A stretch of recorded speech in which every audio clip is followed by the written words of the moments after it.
ഒന്ന് രണ്ടാളുകളൊക്കെ മുങ്ങി, അതുപോലെ എനിക്ക് മുങ്ങാമായി. ഏതായിരുന്നാലും ഈ സമ്മേളനത്തിൽ പ്രഗത്ഭരായ നിരവധി ആളുകളുടെ പ്രസംഗങ്ങൾ ഇനിയും നടക്കാനിരിക്കുകയാണ്. സമ്മേളനം കാണാൻ വേണ്ടി വന്നതായിരുന്നു. ഹമീദ് മാസ്റ്റർ ഇങ്ങോട്ട് വിളിച്ചു വരുത്തിയതാണ്.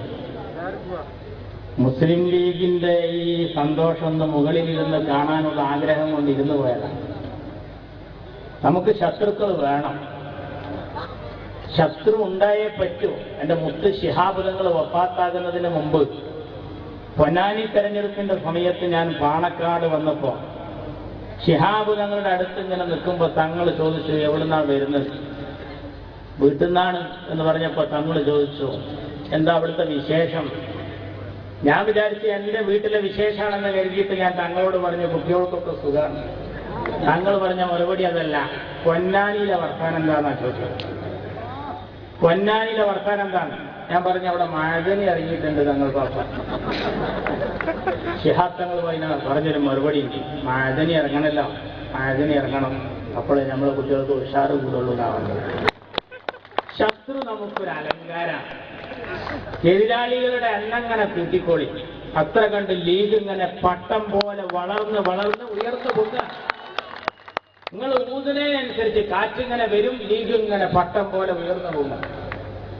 എന്തൊക്കെ നോക്കി ഏതൊക്കെ കോലത്തിൽ വന്നു, അതൊക്കെ അസ്തമിച്ചിട്ടിപ്പോ പഴകിപ്പൊളിച്ച വർഗീയത, സാമുദായികത, തീവ്രവാദം.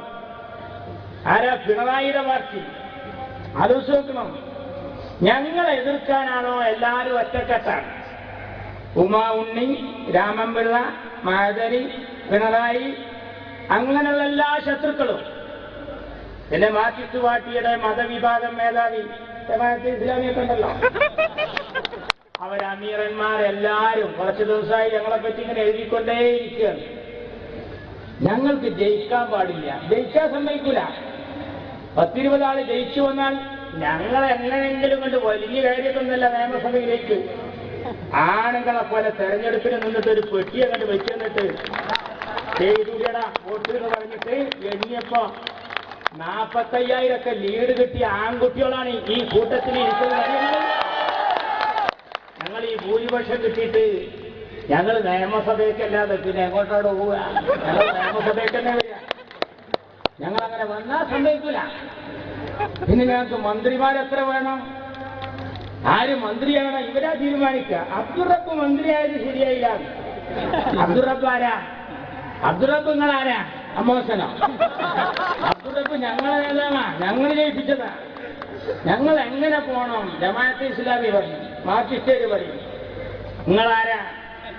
നിങ്ങൾ പറയുന്നത് പോലൊക്കെ കേൾക്കാൻ ഞങ്ങൾ നിങ്ങളെ അമ്മായിയൊന്നുമല്ല.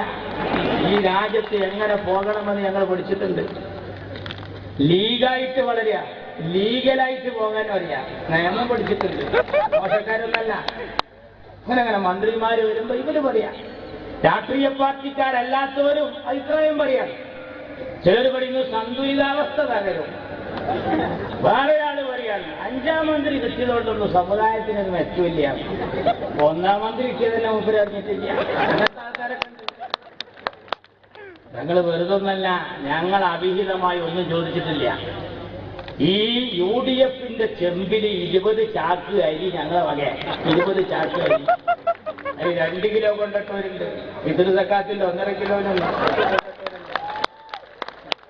വിളമ്പുന്ന നേരത്ത് ഞങ്ങൾ പറഞ്ഞതാ തുടക്കത്തിൽ തന്നെ, ഒരാളുകൂടി അധികമുണ്ട്. 4 പ്ലേറ്റ് തന്നപ്പോ ഹൈദരലി തങ്ങൾ പറഞ്ഞു, ശരിക്കും കുഞ്ഞാപ്പ നോക്കി വാങ്ങണം. ഞങ്ങൾ പറഞ്ഞു, ഞങ്ങൾക്ക് പ്ലേറ്റിൽ വിളമ്പേണ്ട, തട്ടുചോറ് എന്നാ മതി എന്നാ പറഞ്ഞത്. തട്ടുചോറ് തിന്നു.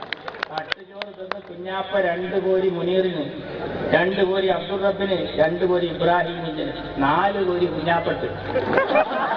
പലരും വിചാരിച്ചെന്താണെന്നറിയോ? അച്യുതാനന്ദൻ പറഞ്ഞ് സുത്ത് കിട്ടുന്നതൊക്കെ വാരിക്കൂട്ടിയിരിക്കുന്നു. അതിനല്ല, ഇതിനാ 4 കോരി ഇട്ടതാ. പിന്നില് അലി വരണുണ്ട്, അതിനാണിത്. കുഞ്ഞാപ്പത് വെച്ചു. ഇപ്പൊ ഞങ്ങൾ ചോദിച്ചതെന്താ? ഇപ്പൊ ഞങ്ങള് ഒരു വിരുന്നുകാരനായി അനൂപ് ജേക്കബ് കൂടി കടന്നു വന്നപ്പോ എന്നാ നമ്മൾ തിന്നല്ലേ എന്ന് പറഞ്ഞപ്പോ ഞങ്ങൾ പ്ലേറ്റേ ചോദിച്ചിട്ടുള്ളൂ, ചോറ് ചോദിച്ചിട്ടില്ലല്ലോ. അതും ഒരു കടലാസിന്റെ പ്ലേറ്റാണ്. സ്റ്റീലിന്റെ പ്ലേറ്റ് രാജ്യസഭ അങ്ങോട്ട് കൊടുക്കുകയും ചെയ്തത്. അത് ആരും എതിരായിട്ടില്ല. ഞങ്ങൾക്ക് ജയിക്കാൻ പാടില്ല. മന്ത്രിമാരാകത്തൊരു പുതിയ പുറപ്പെടുന്നല്ല. അഹമ്മദ് മന്ത്രിയായപ്പോ ഇവര് പറഞ്ഞതെന്താ? ഇന്ത്യ രാജ്യത്തിന്റെ മതേതരത്വത്തിന്റെ ചങ്കിനേറ്റ കുത്താണ് കുത്താണ് കുത്താണ്. ആ പറഞ്ഞ ആൾക്ക് പോളിറ്റി ബ്യൂറോന്ന് കുത്ത് കിട്ടിട്ട് ഉയ്യാൻ വേണ്ടി തിരുവനന്തപുരത്ത് പോയത്. എല്ലാ പ്രമാണിമാർക്കും തർത്തീപനുസരിച്ച് കിട്ടിക്കൊണ്ടിരിക്കുക. രീതിനേറ്റ് കഴിക്കുക. ഞങ്ങൾക്കൊന്നും പാടില്ല. ജാതി മതം പറയാ. മൻമോഹൻ സിംഗിന്റെ ജാതി ഏതാണ് ഇപ്പോഴാ ജനങ്ങൾ അറിയണത്. ജ്ഞാനി സെയിൻ സിംഗിന്റെ മതമായിരുന്നു മൻമോഹൻ സിംഗിന് ഇപ്പോഴാ അറിയുന്നത്. അങ്ങനെയുണ്ടോ? മുസ്ലിം മന്ത്രി, സിഖ് മന്ത്രി, അങ്ങനെയുണ്ടോ? ഒരു ടീമല്ലേ നമ്മൾ. ഇപ്പൊ ഷറഫലിന്റെ ഈ ടീമിൽ ഇന്ത്യൻ ഫുട്ബോൾ ടീം പോകുമ്പോ ഷറഫലിന്റെ IM വിജയനുണ്ട്. അങ്ങനെയുള്ള ഒരു ടീമായിട്ട് പോകുമ്പോ ഷറഫലി സൈഡിട്ട് കൊടുക്കുമ്പോ IM വിജയനെ കണ്ട ഈ പട്ടികജാതിയല്ലേ. അങ്ങനെയൊക്കെ നിന്നാ ഇന്ത്യക്ക് ജന്മത്തിൽ ഗോളടിക്കാൻ പറ്റും. ഞങ്ങൾ മാന്യമായി പോവുക. ജയിച്ചാൽ അംഗീകരിക്കുക. എല്ലാ തെരഞ്ഞെടുപ്പ് കൊണ്ടുവരുമ്പോ ഞങ്ങൾ അവിടെ കണ്ടോളാം. അപ്പൊ നെയ്യാറ്റിക്കര കണ്ടോളാം. പിറവം നെയ്യോളം പറഞ്ഞ് പിറവത്ത് കാണാം. പിറവത്തിന്റെ വോട്ട് ഇങ്ങനെ എണ്ണുമ്പോ ചാനലായ ചാനൽ മുഴുവൻ പറയാൻ 10,000-ഓടടുത്തു. അനൂപ് ജേക്കബ് ഉജ്ജ്വല വിജയം. ഉമ്മൻചാണ്ടിയുടെ ഭരണത്തിന് അംഗീകാരം. ഇടതുപക്ഷം പൊട്ടിപ്പാളീസായി. എല്ലാ ചാനലും മനോഹരമായി പറയുമ്പോൾ ഞാൻ കൈരളി ചാനൽക്കൊന്ന് മാറ്റി നോക്കി. കൈരളി ചാനലിൽ അപ്പൊ പാചകറാണി അച്ചാറുണ്ടാക്കുക. ജയിച്ചു എന്ന് പറയാ. സമ്മതിക്കൂല. ജാതല്ല. എന്റെ മുത്ത് ശിഹാബുദങ്ങളെ പറ്റി കേട്ടീകരിച്ച് പറഞ്ഞ വർത്താനുണ്ട്. എന്താ പറഞ്ഞറിയോ? ഹൈദരലി തങ്ങൾ മുഹമ്മദ് അലി ശിഹാബ് തങ്ങളെ പോലെല്ലാം മുഹമ്മദ് അലി ശിഹാബ് തങ്ങൾ നല്ല ആളായിരുന്നു എന്നാ ജലീൽ പറഞ്ഞു. ആ നല്ല ആളാണ് എന്റെ ചെവി പിടിച്ചിട്ട് പുറത്തേക്കിട്ടത്. ഓർമ്മ ഉണ്ടാവും. മാത്രല്ല ഞങ്ങൾക്ക് രണ്ടും ഖലീഫാര, രണ്ടും ഞങ്ങൾ അമീറ. ഒന്ന് സിദ്ദീഖാണെങ്കിൽ ഒന്ന് ഉമറാണ് എന്നുള്ള വ്യത്യാസമേ ഉള്ളൂ. വേറെ വ്യത്യാസമില്ല. ഞങ്ങൾക്കറിയാം ഈ രാജ്യത്ത് എങ്ങനെ പോകണമെന്ന്. അഹമ്മദ് മന്ത്രിയായാൽ കുഴപ്പം അല്ലേ? ഞങ്ങൾക്ക് വിവരമില്ല. പാസ്പോർട്ട് ഓഫീസറെ നിയമിച്ച അച്യുതാനന്ദൻ പറയും മുപ്പടിക്ക് വിവരമില്ല. വൈസ് ചാൻസലറെ വെച്ചാൽ പറയും മുപ്പടിക്ക് വിവരമില്ല. ഈ പറയുന്ന പ്രമാണിയുടെ വിവരെന്താ? 4ാം ക്ലാസും ഗുസ്തിയും ടൈലറിങ്ങും വേറൊരു പരിപാടിയില്ല അല്ലേ?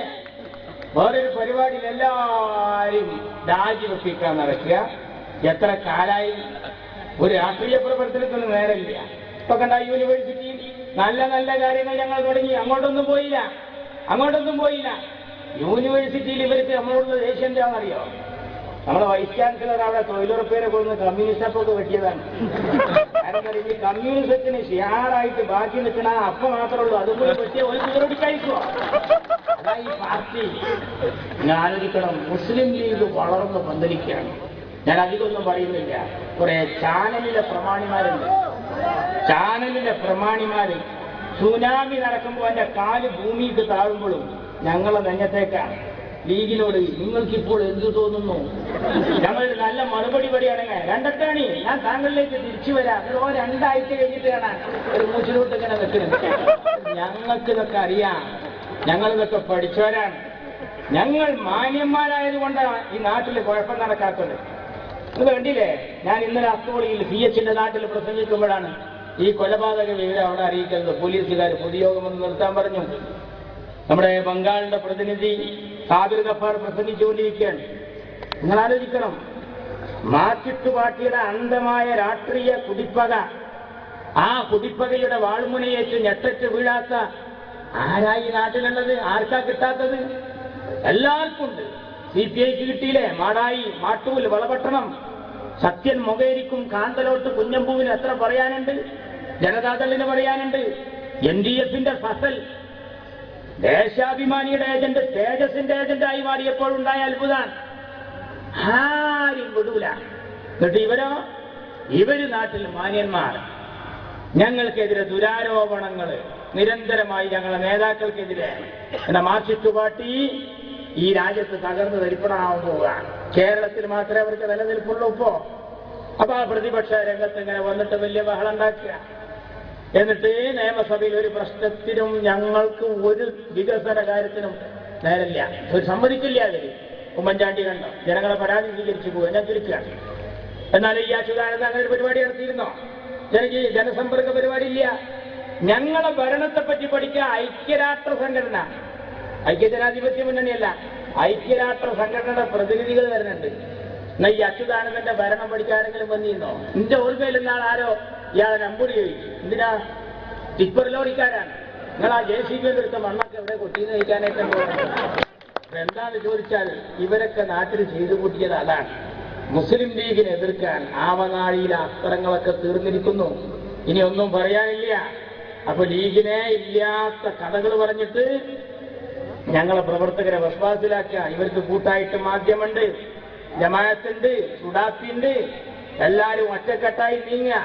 ഇവർ ഞങ്ങളുടെ നേതാക്കന്മാർ മാന്യന്മാരായി രാജ്യത്ത് രാഷ്ട്രീയ പ്രവർത്തനം നടത്തുമ്പോൾ അതിനൊക്കെ തകർക്കുകയാണ്. ഞാൻ ചുരുക്കുകയാണ്. ആ യൂണിവേഴ്സിറ്റിയിൽ സ്ഥാപനം കൊണ്ടുവരുമ്പോ ശാസ്ത്ര സാഹിത്യ പരിഷത്ത് പാട് ഞങ്ങൾ വീടുണ്ടാക്കുമ്പോ ഇവര് വീടുണ്ടാക്കിയല്ല, പാട്ടുകേടാണ്. പാമ്പുകൾക്ക് മാളമുണ്ട്, പറവകൾക്ക് ആകാശമുണ്ട്, മനുഷ്യപുത്രന് തലചായ്ക്കാൻ മണ്ണിലിടമില്ലോ എന്ന് പറഞ്ഞ് നടക്കുക. ഒരു വീടുണ്ടാക്കൂല. ഞങ്ങൾ രക്തഗ്രൂപ്പ് നിർണയ ക്യാമ്പ് നടത്തുമ്പോ ഇവര് ഞങ്ങളിലില്ല മുസ്ലിം രക്തം, ഞങ്ങളിലില്ല ഹൈന്ദവ രക്തം, ഞങ്ങളിലുള്ളത് പോത്തിൻ രക്തം അങ്ങനെ പറയില്ല. ഞങ്ങൾ കണ്ണു പരിശോധന ക്യാമ്പ് നടത്തുമ്പോ അതേപോലെ ഒരു ക്യാമ്പില്ല, മുന്നിൽ ജാഥയും എല്ലാവർക്കും തിമിരം, മങ്ങിയ കാഴ്ചകൾ കണ്ടുമടുത്തു, കണ്ണടകൾ വേണം. കണ്ണട ഇവിടെ സൗജന്യമായിട്ട് കൊടുത്തിട്ടുണ്ട്, അത് വാങ്ങോ? അതുമില്ല. വെറും ജാഥ വിളിച്ചിട്ട് നാട്ടിന്റെ കാര്യങ്ങൾ മുഴുവൻ നശിപ്പിക്കുക എന്നല്ലാതെ ഇപ്പൊ ആ യൂണിവേഴ്സിറ്റിയിലെ സ്ഥാപനം കൊണ്ടുവരുന്നതിനെ മാറ്റിട്ട് പാട്ടി ജമാഅത്ത് ഇസ്ലാമിയുടെ മാധ്യമം എന്തൊക്കെയാ പറഞ്ഞുകൊണ്ടിരിക്കുന്ന പന്തയും കാടൊക്കെ വെട്ടിത്തെളിച്ച് വൃത്തിയാക്കിയപ്പോ ശാസ്ത്ര സാഹിത്യ പരിഷത്ത് അവിടെ പ്രസംഗിക്കുക. എത്ര കിളികൾ ഇവിടെ പാടിക്കളിച്ചിരുന്നു. എവിടെയാണ് ആ കിളികൾ? ആ കിളികൾക്കൊക്കെ വംശനാശം സംഭവിച്ചില്ലേ? അങ്ങനെയാണെങ്കിൽ തലി മൂടി മാറാൻ പറ്റുമോ? എത്ര പ്രേമികൾക്ക് വംശനാശം സംഭവിച്ചിട്ടുണ്ട്. നാട്ടിൽ ഒരു നന്മക്കൊപ്പില്ല, എല്ലാറ്റിനും എതിർക്കുക. അതുകൊണ്ട് ഈ കശ്മലന്മാരെ കശകി എറിയാൻ ഈ സമ്മേളനം നിമിത്തമാകട്ടെ. അസ്സലാമു അലൈക്കും.